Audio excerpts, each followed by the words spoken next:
Istanbul, une ville multiculturelle. Pourtant, les minorités n'y ont pas toujours leur place. La Turquie compte 70 millions d'habitants, dont 20 millions de Kurdes, 50 000 Arméniens et 2 millions de Roms. C'est à Sulukule, dans l'arrondissement de Fatih, en plein centre d'Istanbul, que vit la plus importante communauté rom du pays. Ils sont 3 000. Depuis 2005, la mairie met en œuvre un projet de rénovation du quartier. Les expropriations sont facilitées et les habitants encouragés à déménager.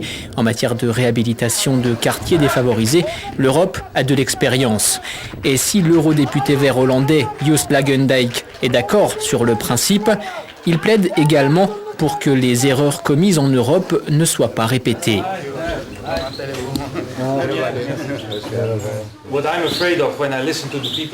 Ce dont j'ai peur quand j'écoute les gens de Sulukule et le maire, c'est que les autorités de Sulukule et de Fatih commettent les mêmes erreurs que les autorités de mon propre pays, les Pays-Bas, à Amsterdam et Rotterdam dans les années 70. C'est-à-dire que pour réhabiliter un quartier, ils le rasent totalement, construisent de nouveaux logements pour les habitants.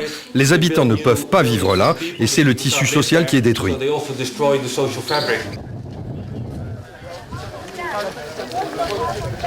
L'Association pour la solidarité et le développement de la culture rom de Sulukule est de cet avis. Selon elle, les nouvelles villas de style ottoman seront trop chères pour les habitants actuels. 76% d'entre eux n'ont pas d'emploi.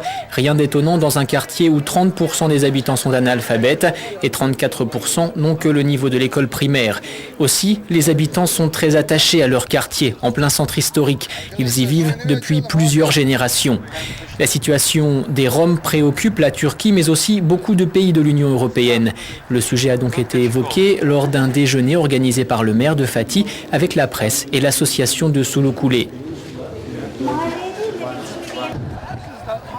L'État turc reconnaît officiellement 3 minorités, les Grecs, 5 000 personnes, les Juifs, 25 000 et les Arméniens, 50 à 60 000. Les relations entre ces derniers et Ankara sont toujours tendues.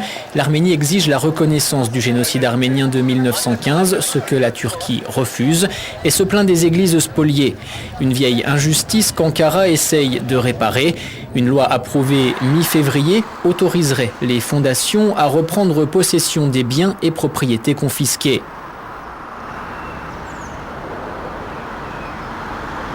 La diaspora arménienne compte 1 million de personnes en Europe, dont près de la moitié en France, mais aussi en Belgique. Le directeur exécutif de la Fédération euro-arménienne pour la justice et la démocratie, basée à Bruxelles, affirme que les Arméniens continuent de souffrir en Turquie. Ils souffrent, comme tous les citoyens turcs, du manquement démocratique de ce pays. Mais par ailleurs, les droits socio-culturels en tant que minorité sont très sévèrement contingentés. Par exemple, il y a eu des bâtiments qui appartenaient à la communauté arménienne, qui ont été spoliés sans autre forme de procès. Il y a dans les écoles arméniennes un directeur adjoint turc qui a plus de pouvoir que le directeur et qui contrôle réellement la communauté. C'est une communauté sous surveillance. Une communauté dont Randink est devenu un triste symbole. Journaliste d'origine arménienne, il dirigeait le journal Agos, basé à Istanbul, un média bilingue turco-arménien dans lequel il défendait la démocratie en Turquie. Le 19 janvier 2007, il a été abattu par un ultranationaliste devant le siège de son journal. Son crime, avoir évoqué l'identité arménienne dans l'un de ses essais. Cela lui avait d'ailleurs valu une condamnation à 6 mois de prison avec sursis. Il avait choisi de faire appel et de se tourner vers la Cour européenne des droits de l'homme. Mais il n'en a pas eu le temps. Il lui était reproché d'avoir enfreint l'article 301 du Code pénal qui condamne les atteintes à l'identité turque, un article pointé du doigt par l'Union européenne, mais aussi critiqué par certains dirigeants turcs, comme le responsable de la Chambre de commerce turque à Bruxelles, Bahadir Kayagazi.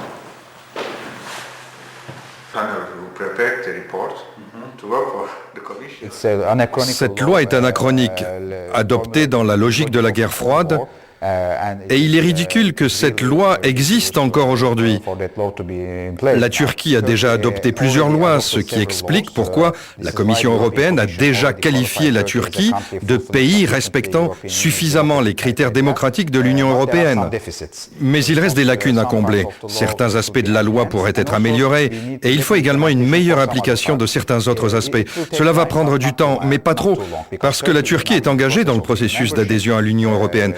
notre société est focalisée sur cet objectif et nous savons qu'aussi longtemps que la Turquie ne respectera pas complètement ces critères démocratiques de l'Union européenne, il n'y aura pas d'adhésion. Doğan Özgüden est turc et il habite en Belgique depuis 1971 où il est le rédacteur en chef du site Info Turc. Il dirige également les Ateliers du Soleil qui offrent des cours de langue aux femmes et un soutien scolaire et artistique aux enfants issus de l'immigration. Lui aussi a été inculpé sous l'article 301 pour avoir critiqué les militaires.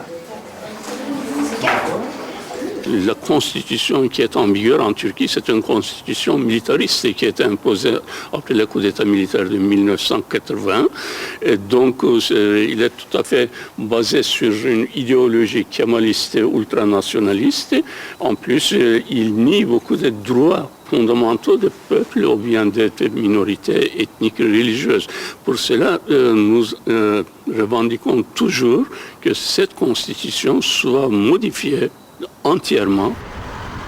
Le gouvernement turc prévoit une nouvelle constitution pour le printemps 2009. L'Europe espère que le nouveau texte accordera plus de place aux minorités, à commencer par les 20 millions de Kurdes, soit plus du quart de la population.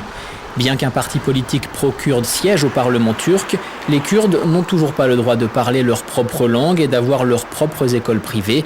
Sous la pression de Bruxelles, des progrès ont été réalisés. Depuis 2006, 2 chaînes de télévision privées et une radio sont autorisées à diffuser quelques émissions en kurde. Le directeur de l'Institut kurde de Bruxelles demande plus de fermeté de la part de l'Europe. Aujourd'hui, nous sommes ici. La Turquie doit accepter les règles et les exigences européennes. Et ce n'est pas à l'Europe d'accepter les lois d'Ankara.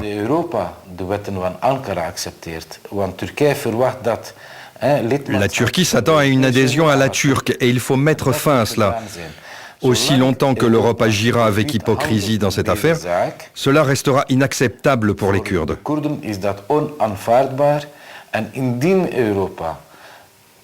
Et si l'Europe fait entrer la Turquie dans l'Union, alors elle y fait également entrer la guerre qui a cours en Turquie.